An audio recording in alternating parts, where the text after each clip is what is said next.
Hi guys, welcome to Sobha's Movie Reviews YouTube review channel. Here is the non-spoiler review of the film Veerabhadrudu Telugu dubbed movie review and rating acted by Surya Trisha. ఈ acting and direction RJ Balaji. ఇంకా ఈ movie అనేది వేరే ఊరు వెళ్ళాను నేను, అందుకే review late అయింది, కొద్దిగా లేట్ అయింది, సారీ. కొంచెం లేట్ అయింది అంతేగా, మామూలు లేటా, జీవితకాలం లేట్ రా. విషయం 3 రివ్యూ కూడా ఇస్తాను మరి కాసేపట్లో. ఇంకా నా కంటెంట్ చూడండి, నా కంటెంట్ నచ్చితే లైక్, షేరు, సబ్స్క్రైబ్ చేసి పక్కన ఉన్న గంట సింబల్ క్లిక్ చేసి నా ఛానల్ సపోర్ట్ చేయగలరు. మూవీ ఎలా అనిపించింది, story plot, plus points, minus points, rating ఇస్తాను కాబట్టి నా రివ్యూ చివరి వరకు చూడండి. ఇంకా మూవీ విషయానికి వస్తే నాకైతే చాలా అంటే చాలా బాగా నచ్చింది సినిమా. ఎందుకు అంత నెగిటివ్ రివ్యూస్ వస్తాయో తెలియట్లేదు.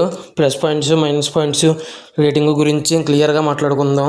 ఇంకా మూవీలో వచ్చేసి ప్లస్ పాయింట్స్ విషయానికి కనుక వస్తే ముఖ్యంగా సూర్య గారి గురించి మాట్లాడుకోవాలి. ఆయనకి గాడ్ మోడ్ సీన్స్ అన్నీ ఉన్నాయి. ఇతనికి ఉన్న సీన్స్ చాలా అంటే చాలా బాగా వర్కౌట్ అయినాయి. మెయిన్ వచ్చేసి క్లైమాక్స్లో మాత్రం సూర్య గారు నట విశ్వరూపం చూపించారు ఆ క్యారెక్టర్లో. ఇంకా ఈ మూవీలో వచ్చేసి త్రిష గారు ఫస్ట్ నుంచి లాస్ట్ వరకు ఉన్నది తక్కువసేపు అయినా కూడా కొన్ని చోట్ల త్రిష గారి వైపు నుంచి వచ్చిన కామెడీ కూడా వర్కౌట్ అయింది, ఉన్నది తక్కువసేపు అయినా కూడా నాకు. ఇంకా తర్వాత వచ్చేసి సాయి అభయంకర్ గారు మ్యూజిక్ గురించి మాట్లాడుకోవాలి. డ్యూడ్ మూవీ కొట్టారు, లవ్ స్టోరీస్కే కాదు ఈయన మాస్ మూవీస్కి కూడా బాగా కొట్టగలరు అని నిరూపించారు. తీస్తారు బీజిఎమ్. ఇంకా డైరెక్షన్ అండ్ యాక్టింగ్ విషయానికి వస్తే యాక్టింగ్ చాలా అంటే చాలా బాగా చేశారు ఆర్జే బాలాజీ గారు. ఇంకా డైరెక్షన్ కూడా చాలా అంటే చాలా అద్భుతంగానే చేశారనిపించింది నాకైతే. ఇంకా ఈ మూవీ వచ్చేసి మైనస్ పాయింట్స్ గురించి మాట్లాడుకుందాం. మైనస్ పాయింట్స్ విషయానికి కనుక వస్తే సినిమా ఫస్ట్ నుంచి లాస్ట్ వరకు రొటీన్గా ఉంటుంది. అండ్ సెకండ్ హాఫ్లో కొన్ని కన్వీనియంట్గా రాసుకుంటారు, వాళ్ళకి కన్వీనియంట్గా రైటింగ్. ఇంకా ఈ మూవీ వచ్చేసి ఇవే మైనస్ పాయింట్స్.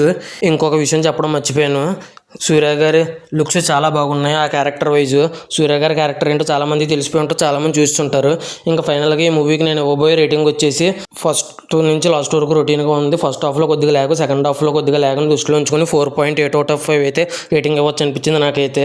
ఈ మూవీ ఎంతమంది చూసుంటే మీకు ఎలా అనిపించింది అనేది కింద కామెంట్ చేయండి. దృశ్యం 3 రివ్యూ కూడా ఇస్తాను, చెక్ చేయండి. Thanks for watching. Jai Hind, signing off, bye bye.